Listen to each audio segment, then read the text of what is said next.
जब भी कोई नया बिजनेस स्टार्ट करना है, सेटअप करना है या फिर एस्टेब्लिश करना है तो कौन-कौन से ऐसे फैक्टर हैं, कौन-कौन सी ऐसी चीज़ें हैं जिनको ध्यान में रखनी चाहिए? यानी कि consideration in establishing new business या फिर the factor which are important to start the business. तो कौन-कौन से ऐसे फैक्टर हैं, कौन-कौन सी ऐसी चीज़ें हैं बिजनेस को स्टार्ट करने से पहले उसकी हमें तैयारी कर लेनी चाहिए? तो सबसे पहला है selection of line of business, यानी कि कौन से नेचर, किस टाइप ऑफ बिजनेस को आप परफॉर्म करना चाहते हैं। यानी कि आप जो है इंडस्ट्री में जाना चाहते हैं, मैन्युफैक्चरिंग करना चाहते हैं, कंस्ट्रक्शन करना चाहते हैं, सेकेंडरी सेक्टर में जाना चाहते हैं, थर्ड सेक्टर में, टर्टियरी सेक्टर में जाना चाहते हैं। तो किस टाइप का, किस नेचर का जो है आप बिजनेस परफॉर्म करना चाहते हैं, क्या प्रोडक्ट बनाना चाहते हैं, ये जो है आपको पहले से डिसाइड कर लेना है। The first thing to be decided by an entrepreneur is the nature and type of business to be undertaken. किस नेचर का, किस टाइप का बिजनेस आप परफॉर्म करना चाहते हैं, पहले आप इसको डिसाइड कर लीजिए। आपको एक ऐसे इंडस्ट्री में एंटर करना चाहिए जहां पर ग्रोथ फेज हो और हायर पॉसिबिलिटी हो प्रॉफिट का। बट ऑब्वियस बात है कि आप नया बिजनेस स्टार्ट करने जा रहे हैं तो आप एक ऐसी इंडस्ट्री चूज करिए ना जहां पे जो इंडस्ट्री ग्रो कर रही हो और जहां पे प्रॉफिट मार्जिन ज्यादा हो। आप जब नया बिजनेस स्टार्ट करें तो ऐसे थोड़ी जगह जाएंगे जहां पे लॉस हो रहा हो या फिर कम प्रॉफिट हो। ऐसी जगह जाइए जहां पे प्रॉफिट ज्यादा हो रहा है, जिसका ग्रोथ है आपको वहां पर दिख रहा है, ऐसी इंडस्ट्री में जाइए। Clear? The decision will be influenced by the customer requirement in the market and also the kind of technical knowledge and interest in the entrepreneur has for producing a particular product. तो किस nature का, किस type का business select करना है, ये इस चीज पे डिपेंड करता है कि क्या उस पर्टिकुलर प्रोडक्ट के लिए मार्केट में कस्टमर अवेलेबल है कि नहीं है, क्या उस पर्टिकुलर प्रोडक्ट को बनाने के लिए टेक्नोलॉजी अवेलेबल है कि नहीं है, क्या उससे रिलेटेड जो भी टेक्निकल नॉलेज चाहिए वो एंटरप्रेन्योर के पास है कि नहीं है, या फिर एंटरप्रेन्योर का उसमें इंटरेस्ट है कि नहीं है। इन सभी फैक्टर पर डिपेंड करता है कि किस टाइप का बिजनेस जो है वो जो पर्सन है वो परफॉर्म करेगा। क्लियर? तो ये जो selection of line of business है कि किस नेचर, किस टाइप का बिजनेस आप परफॉर्म करेंगे, इसके बारे में जो है आप कस्टमर अवेलेबल है कि नहीं है मार्केट में, ये सब चीजें आपको कैसे पता चलेंगी? मार्केट रिसर्च और डिमांड एनालिसिस करके। आप मार्केट में रिसर्च कंडक्ट करिए, आप डिमांड एनालिसिस करिए कि किस प्रोडक्ट की क्या डिमांड है, कहां पर कौन सी अपॉर्चुनिटी अवेलेबल है। रिसर्च करेंगे, आपको वहां पर इंफॉर्मेशन मिलेगी और उसके बेसिस पे आप जो है आइडेंटिफाई कर पाओगे कि कौन से इंडस्ट्री में जो है अपॉर्चुनिटी अवेलेबल है जहां पर आप प्रॉफिट अच्छा कमा कर सकते हैं और ग्रोथ है उस इंडस्ट्री में। क्लियर? तो सबसे पहला यहाँ पर फैक्टर क्या हो गया, important factor, that is selection of line of business. किस नेचर, किस टाइप का बिजनेस आप परफॉर्म करना चाहते हैं। आप मैन्युफैक्चरिंग करना चाहते हैं, आप कॉमर्स एक्टिविटी परफॉर्म करना चाहते हैं, ट्रेड करना चाहते हैं, या फिर आप जो है इंश्योरेंस प्रोवाइड करना चाहते हैं, बैंकिंग सर्विसेज प्रोवाइड करना चाहते हैं, या फिर जो है आप सर्विसेज कोई भी प्रोवाइड करना चाहते हैं। क्लियर? तो selection of line of business. वहीं पर दूसरा जो इंपॉर्टेंट फैक्टर है that is size of the firm, यानी कि जो भी आप बिजनेस स्टार्ट करने जा रहे हैं उसका साइज क्या होगा। Refers to the scale of its operation, यानी कि किस लेवल पे जो है वो ऑपरेशन परफॉर्म करेंगे, स्मॉल लेवल पे, लार्ज लेवल पे। सपोज करिए कि आप नया बिजनेस स्टार्ट करने जा रहे हैं तो आप यहाँ पर इसका मतलब ये हो गया कि आप ये डिसाइड करिए पहले कि आप एक दिन में 10 यूनिट बनाओगे या फिर एक दिन में 50 यूनिट बनाओगे। क्लियर? तो ये आपको यहाँ पर डिसाइड करना है, that is size of the firm. Clear? Business can be started at a large scale if the demand for the proposed product is likely to be high over time and has the necessary skills and capital for business. तो business को आप large scale पे तभी जो है वहां पर start कर सकते हो जब आपको पता है कि मार्केट में जो भी प्रोडक्ट आप बनाने जा रहे हो उसकी डिमांड बहुत ज्यादा है। क्लियर? और टाइम के साथ उसकी डिमांड और बढ़ेगी और उसके लिए, उस प्रोडक्ट को बनाने के लिए जो भी नेसेसरी स्किल्स है, कैपिटल है, टेक्नोलॉजी है, वो आपके पास अवेलेबल है। तो आप बिजनेस को लार्ज स्केल पर स्टार्ट कर सकते हो। लेकिन अगर ये चीजें आपके पास नहीं है, आपको लग रहा है कि नहीं डिमांड कम है, अनसर्टेन है, रिस्क ज्यादा है, तो उस केस में फिर आपको जो है स्मॉल या फिर मीडियम स्केल पर ही जो है आपको अपना बिजनेस रन करना चाहिए, स्टार्ट करना चाहिए। क्लियर? तो ये आपको यहां रखना है। Whether the business is for MSME sector और a large scale enterprise, whether it will operate for manufacturing और टर्सरी सेक्टर, ये कुछ इंपॉर्टेंट फैक्टर है जिसके बेसिस पे आप साइज ऑफ फर्म को डिसाइड कर सकते हैं कि आपको जो है बड़े स्केल पर जो है प्रोडक्शन करना है या फिर स्मॉल स्केल पे प्रोडक्शन करना है। क्लियर? आप बिजनेस स्टार्ट कर रहे हो तो ये थोड़ी है कि पहले दिन ही जो है आप लाखों यूनिट प्रोड्यूस करना स्टार्ट कर दोगे, नहीं। पहले आप धीरे धीरे कम यूनिट प्रोड्यूस करोगे, फिर धीरे धीरे जब मार्केट में आपका डिमांड बढ़ेगी आपके प्रोडक्ट की तो फिर आप जो है और ज्यादा स्केल, अपना जो है प्रोडक्शन स्केल को इंक्रीज करते हैं। क्लियर? तो ये जो होता है साइज ऑफ फर्म, कि आपको ये डिसाइड करना है कि आपको किस जो है स्केल पर जो है अपना बिजनेस रन करना है, मीडियम स्मॉल स्केल पे, मीडियम स्केल पे, लार्ज स्केल पे, ये आपको जो है डिसाइड करना है। और ये डिसाइड कैसे होगा? ये डिसाइड इस चीज से होगा कि आपके प्रोडक्ट की मार्केट में क्या डिमांड है, आपके पास necessary skill, necessary capital, technology, machinery, ये सारी चीजें अवेलेबल है कि नहीं है। क्लियर? नेक्स्ट जो इंपॉर्टेंट फैक्टर है that is location of business enterprise, यानी कि प्लांट लोकेशन क्या होगा, यानी कि आपका जहां भी मैन्युफैक्चरिंग प्लांट आप सेटअप करने वाले हो उसका लोकेशन क्या है। Clear? To be considered at the start of the business. Business को स्टार्ट करने से पहले इस फैक्टर को बहुत सही से देख लेना चाहिए, क्योंकि आप जहां पर भी अपने प्लांट का लोकेशन डिसाइड करेंगे वहां पर आपके पास रॉ मटेरियल की अवेलेबिलिटी है कि नहीं है, पावर सप्लाई है कि नहीं है, banking, transportation, communication, warehousing, labour, ये सारी चीज़ें हैं कि नहीं है, जो है रॉ मटेरियल इजली अवेलेबल है कि नहीं है। अगर ये सारी चीज़ें इजली अवेलेबल है तो आपका वो लोकेशन बहुत अच्छा है, आपको इजली जो है सारी चीज़ें प्रोडक्शन में कभी भी कोई डिले नहीं आएगा। लेकिन अगर ये सारी चीज़ें वहाँ पर नहीं है जहाँ पर आपने अपना मैन्युफैक्चरिंग प्लांट सेटअप किया है, तो फिर वहाँ पर जो है आपको दिक्कत आने वाली है। तो इसलिए आपके बिजनेस इंटरप्राइज का लोकेशन या फिर जो प्लांट लोकेशन है वो सही जगह होना चाहिए, ऐसी जगह होना चाहिए जहाँ पर सारी चीज़ें जो भी आपको बिजनेस को रन करने के लिए चाहिए वो सारी चीज़ें इजली अवेलेबल हो। Any mistake in this regard can result in high cost of production. High cost of production हो सकता है भाई, रॉ मटेरियल अगर आपके जो भी प्लांट लोकेशन था उसके बगल ही होता तो सप्लाई कॉस्ट जो है वो कम लगती, ठीक है, जो ट्रांसपोर्टेशन कॉस्ट है वो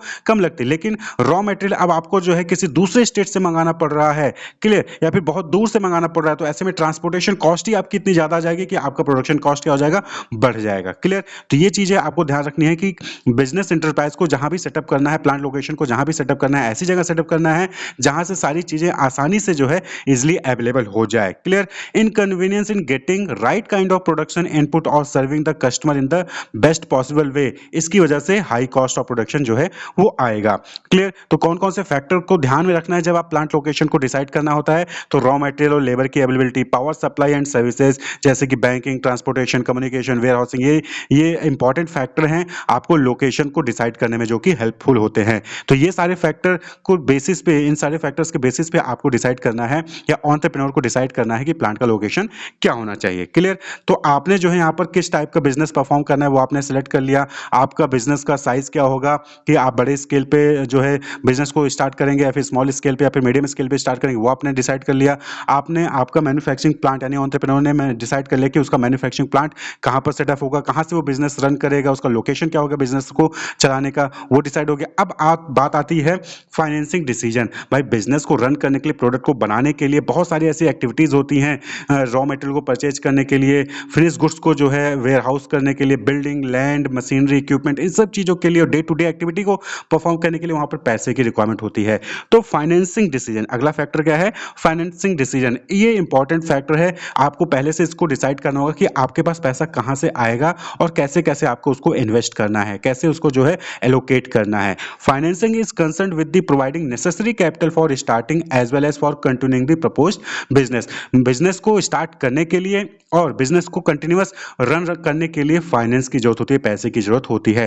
capital is required for investment in fixed assets like land, building, machinery, equipment, इन सब चीज़ों में जो इन्वेस्ट करने के लिए कैपिटल की रिक्वायरमेंट होती है। तो और वहीं पर करंट एसेट्स हो गए, रॉ मटेरियल, बुक्स, डेप्ट, स्टॉक ऑफ फिनिश गुड्स, इन सब चीज़ों में जो है कैपिटल की रिक्वायरमेंट होती है। और साथ ही साथ डे टू डे जो एक्सपेंसेस होते हैं उसको भी जो है मीट आउट करने के लिए कैपिटल की रिक्वायरमेंट होती है। तो इसलिए आपको पहले ही यानी एंटरप्रेन्योर को पहले ये चीज़ को डिटरमाइन कर लेना है कि कितना पैसा लगने वाला है, उसका सोर्स क्या होगा, कहाँ से वो पैसा आएगा और कैसे आपको पैसे को, फंड को एलोकेट करना है।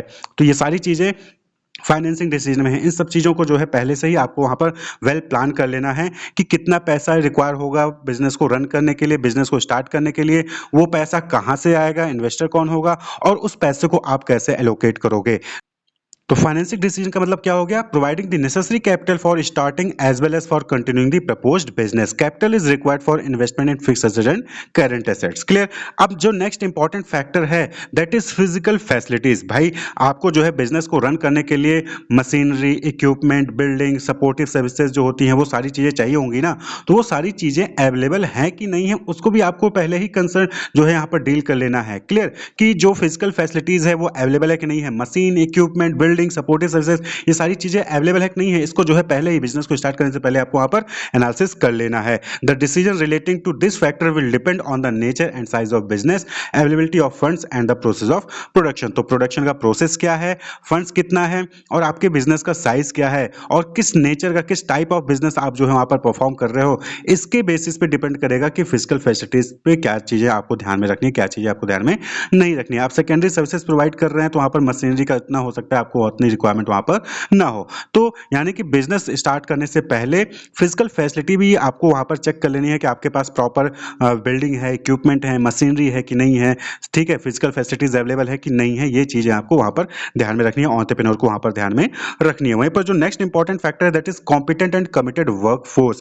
कोई भी एंटरप्रेन्योर अकेले सारी एक्टिविटी परफॉर्म नहीं कर सकता है। मल्टीपल टाइप ऑफ एक्टिविटीज होती हैं बिजनेस को रन करने के लिए, और उन सभी एक्टिविटीज को परफॉर्म करने के लिए एंटरप्रेन्योर अकेला काफी नहीं होगा और ना ही वो अकेला परफॉर्म कर सकता है। उसके लिए क्या चाहिए, उसको ह्यूमन रिसोर्स चाहिए, जैसे मशीनरी चाहिए, इक्विपमेंट चाहिए, ठीक है। उसी तरीके से लेबर यानी ह्यूमन रिसोर्स भी की रिक्वायरमेंट भी वहां पर होती है, जिसको हम वर्क फोर्स भी कहते हैं। तो every enterprise need competent and committed workforce to perform various activities so that physical and financial resources are converted into desired output। यानी कि जो रॉ मटेरियल है उसका जो है मशीनरी का यूज करके उसको फिनिश गुड्स में कन्वर्ट करने के लिए वहां पर आपको मशीनरी के अलावा, रॉ मटेरियल के अलावा वहां पर आपको ह्यूमन रिसोर्स की, कॉम्पिटेंट और कमिटेड वर्कफोर्स की रिक्वायरमेंट होती है। तो इसको भी जो है बिजनेस को स्टार्ट करने से पहले इस फैक्टर को भी वहां पर कंसीडर करना चाहिए, और ये इंपॉर्टेंट फैक्टर है। आपको जो है प्रॉपर वहां पर रिक्रूटमेंट का जो है नोटिस निकालेंगे, सिलेक्शन करेंगे, अच्छे कॉम्पिटिटिव जो है वर्कफोर्स को सिलेक्ट करेंगे, ऐसे लोगों को सिलेक्ट करेंगे जिसको मार्केटिंग, फाइनेंस, एचआर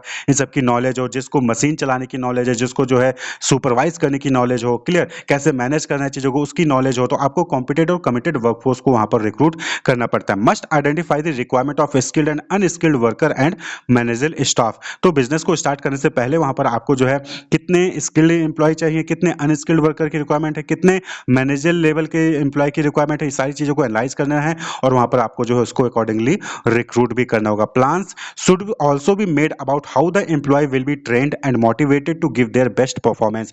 और आपको इसी में इस चीज को भी एनालाइज करना है कि कैसे जो रिक्रूटमेंट करेंगे, आप सिलेक्शन करेंगे एम्प्लॉयज का, वर्कफोर्स का, उनको ट्रेनिंग कैसे देनी है। हर ऑर्गेनाइजेशन में अलग अलग तरीका होता है वर्किंग का, तो आपके ऑर्गेनाइजेशन में किस तरीके से वर्किंग होगी, उसकी ट्रेनिंग कैसे देनी है, कैसे उनको मोटिवेट करना है कि जिससे वो बेस्ट परफॉर्मेंस दे।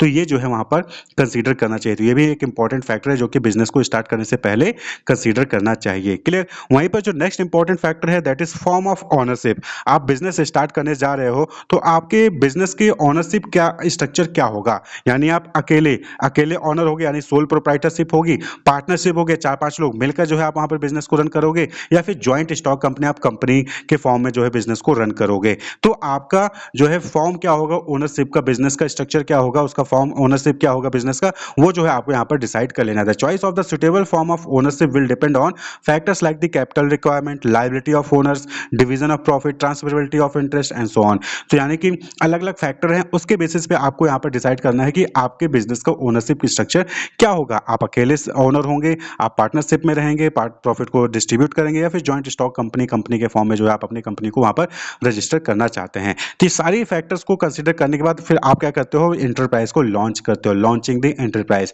तो जब आप लॉन्च करने जा रहे होते हो तो वहां पर बहुत सारे फैक्टर्स होते हैं। इन सब के अलावा भी जो आपको ध्यान रखना है, जैसे कि आपके बिजनेस का नाम क्या है, ये आपको जो है ध्यान बना लेना है, सिलेक्ट कर लेना है। वो अट्रैक्टिव और मेमोरेबल होना चाहिए, उसका लोगो वहां पर आपको बना लेना है। और साथ ही साथ जो है आपको जो आपका बिजनेस का नाम है उसको रजिस्ट्रेशन भी उसका भी करवाना होता है रजिस्ट्रार ऑफ कंपनीज के पास। तो आप ये भी देख लीजिए कि जो आप नाम सेलेक्ट करें वो अवेलेबल है कि नहीं है। पता चला कि किसी और ने जो आपको उस नाम से ऑलरेडी कोई बिजनेस रन कर रहा है, तो नेम अवेलेबिलिटी आपको वहां पर चेक करनी पड़ती है। इसके अलावा लीगल फॉर्मेलिटीज भी बहुत सारी होती हैं, जैसे कि रजिस्टर ऑफ कंपनीज में आपको अपना रजिस्ट्रेशन कराना, वहां पर आप कंपनी ओपन करें तो मेमोरेंडम ऑफ एसोसिएशन हो गया, आर्टिकल ऑफ एसोसिएशन हो गया। उसके अलावा जो पैन, आधार, ये सारे डॉक्यूमेंट्स होते हैं वो रिक्वायर्ड होते हैं। कोई अगर आप पार्टनरशिप में करें तो वहां पर कॉन्ट्रैक्ट होगा, उसकी कॉपी लगेगी।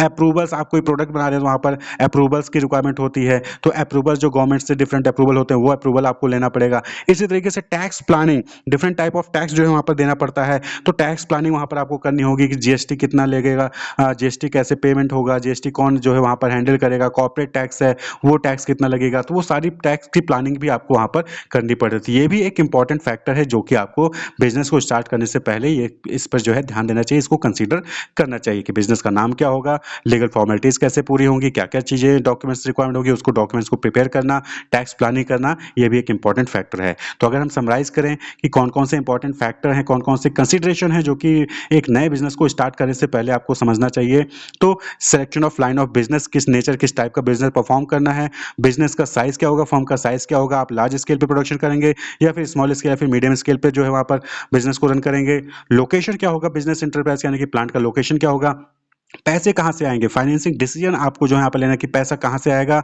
कितने की रिक्वायरमेंट है और एलोकेट कैसे करेंगे? फिज़िकल फैसिलिटीज़ अवेलेबल है कि नहीं है बिज़नेस को रन करने के लिए? वर्कफ़ोर्स कमिटेड और कॉम्पिटेंट वर्कफ़ोर्स आपके पास है कि नहीं है? कितने की रिक्वायरमेंट है? कितने स्किल्ड, कितने अनस्किल्ड और कितने मैनेजरल स्टाफ की रिक्वायरमेंट है, वो आपको डिटरमाइन करना है। आपके बिज़नेस के ओनरशिप का फॉर्म क्या होगा, यानी सोल प्रोप्राइटर कंपनी, पार्टनरशिप किस टाइप का होगा? और उसके साथ-साथ नेम अवेलेबिलिटी है कि नहीं है? बिज़नेस का नाम क्या होगा, वो अवेलेबल है कि नहीं है? रजिस्ट्रेशन करवाना बिज़नेस का, कंपनी का, और वहीं पर टैक्स प्लानिंग से रिलेटेड चीज़ें आपको जो है यहाँ पर ध्यान में रखनी होती थी। ये इंपॉर्टेंट फैक्टर्स थे। Wish you all the best. Keep watching.